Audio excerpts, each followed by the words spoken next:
The Zarkathi Dominion had ruled the stars for thousands of years, feared by all who saw their blood-red ships in orbit.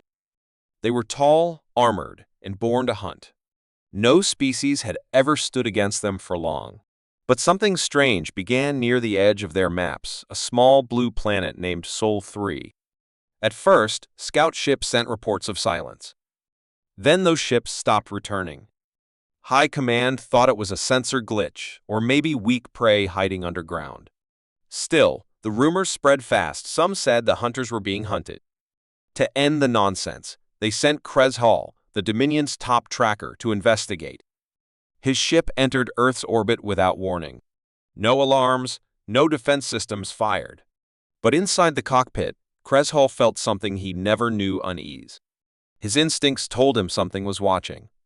As he descended into the dark forest below, everything went quiet.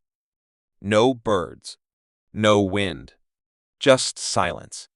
He stepped onto Earth's soil, and suddenly, a voice whispered through his helmet in perfect Zarkathi language. "You came hunting, but forgot to ask who owns the forest." His eyes widened. The air felt heavier. For the first time, a Zarkathi predator realized maybe he was the one being stalked. Hall moved through the dense forest, his sharp vision scanning every shadow. He expected weak prey with primitive weapons, but what he found was far worse: nothing at all. No movement, no heat signatures, not even small animals. It was as if the land itself had emptied. Suddenly, a faint metallic click echoed behind him. He turned, claws ready, but saw only trees. Then the ground gave way. He fell into a narrow trap, sharp wires slicing across his armor. Smoke filled the pit. His vision blurred.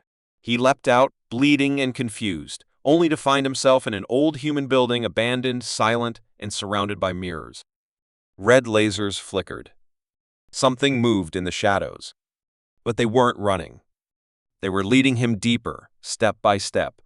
He struck at one figure, it vanished. A loud crash came from above. The roof collapsed, pinning his leg. And then he saw them, a small group of humans in plainclothes, standing calmly just beyond reach, watching him like scientists observing a dangerous animal. One of them leaned forward and whispered through a device, "You're not the hunter here."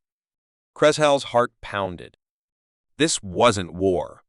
This was a warning. And it came far too late. When Hall's lifeless body returned to Zarkathi space in a sealed pod, fear spread through the Dominion like wildfire. It wasn't the death that shocked them, it was the message carved into his armor in perfect Zarkathi script: return received. High Command tried to stay calm, but whispers grew louder in the war chambers. More ships were sent, this time cloaked, equipped with the best stealth tech in the galaxy. None returned. One vessel sent a partial transmission before vanishing. It showed strange Earth ships without warp drives, yet they moved with unnatural speed and precision. A Zarkathi admiral studied the footage and muttered, "They don't copy our technology. They improve it." Panic began to build behind closed doors. Human signals were now appearing in unexpected systems, places far from Earth. It was as if they had always been watching, waiting. One by one, Dominion colonies went silent. No battles. No debris. Just silence. The Zarkathi War Council prepared for conflict, gathering fleets, ready to crush whatever threat Earth posed. But before the first ship launched, Earth's signal came through every comm screen in the Dominion. No threats, no demands, just a calm voice: "We are already here." And with that, the storm finally began. The great Zarkathi Dominion had never known fear, but now their strongest warships drifted empty. Their elite warriors vanished without a sound. Entire moons, once busy with military life, now floated dark and lifeless. No alarms, no explosions, just clean silence. The Zarkathi Council, once full of pride, now met in secret, their voices lowered, their claws tapping nervously. Earth had not invaded with fire or fury. It had simply appeared and undone them. Their enemies were not using superior weapons or massive armies. They used information, precision, and something even more terrifying: patience. One by one, the Zarkathi officers began receiving strange packages. A feather. A bullet casing. A child's toy.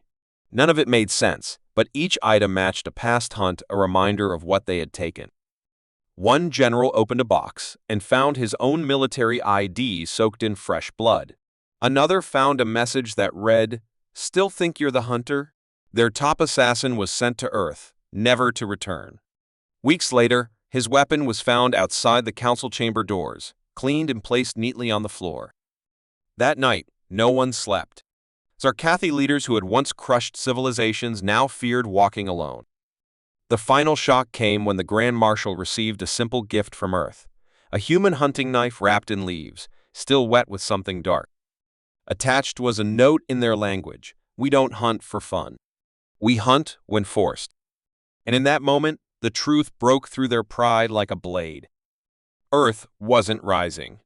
It had already been watching. The Zarkathi weren't facing a new enemy. They had woken something old, something quiet, something that only strikes when it must. And worst of all, it had already chosen its prey.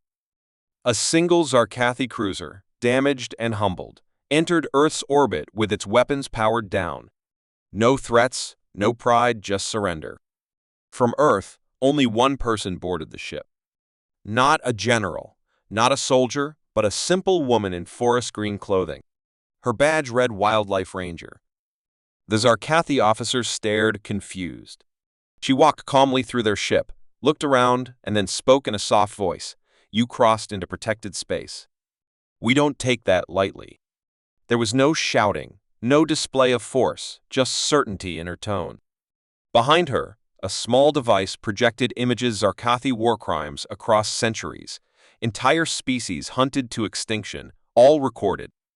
Then came the final image, Earth's seal marked over the stars. The meaning was clear. Earth was no longer defending itself. It was defending the galaxy. The message spread fast. Across the stars, whispers turned to warning. Treaties were rewritten. Maps were redrawn. Species who had once hidden now stepped forward, no longer afraid. They had seen what Earth did to the mighty Zarkathi without firing a single shot. Fear changed sides. And in every dark corner of space, a new rule echoed: do not provoke Earth. Do not hunt its kind. Do not test its silence. That day, the galaxy didn't see Earth as prey or even rival. They saw it as the final step in the food chain, a force that watches, waits, and only strikes when the balance breaks. From then on, the predators of the stars learned to tread lightly, because the galaxy had changed not with war, but with a quiet warning of a species that had earned its place through fire, ice, and survival. Humanity didn't ask for power. It simply reminded the galaxy who held the knife when the forest went dark.